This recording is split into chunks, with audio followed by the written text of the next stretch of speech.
यह हत्यारे को सजा देने का सबसे अच्छा तरीका है उसे जबरन किसी और के पिछवाड़े पर मुंह से सिल देना, फिर एक पूरी बाल्टी सुअर का चारा लाना और बिना कुछ कहे सबसे आगे के आदमी को जबरन खिलाना, क्योंकि सबसे आगे का आदमी अगर भूखा रह गया तो उसके पीछे वाले के लिए समस्या बनी रहेगी, जिससे पीछे वाले हत्यारे भूखे मर सकते हैं।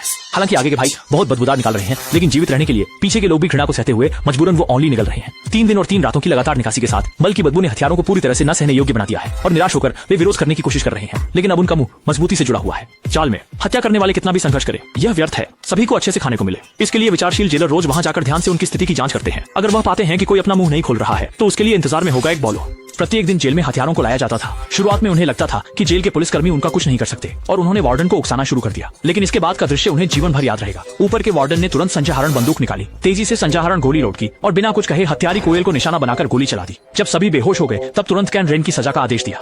डॉक्टर के ऑपरेशन टेबल पर कुछ ही समय में हत्या के अपराधियों को हजारों मीटर लंबी खाने की माला की तरह सिल दिया गया। वे आपस में जोड़ दिए गए थे, सांस नहीं ले सकते थे और उनका एकमात्र भोजन स्रोत उनके सामने वाले साथी के निकाले गए अपशिष्ट थे। सभी अपराधियों को भूखे भेड़ियों की तरह बड़ी बड़ी कौर लेते हुए देखकर जेलर भी तुरंत संतोषजनक मुस्कान दिखाता है और इतनी निर्दयी सजा का सामना करने के बाद अब हत्यारे शायद फिर से कोई दुस्साहस नहीं करेंगे।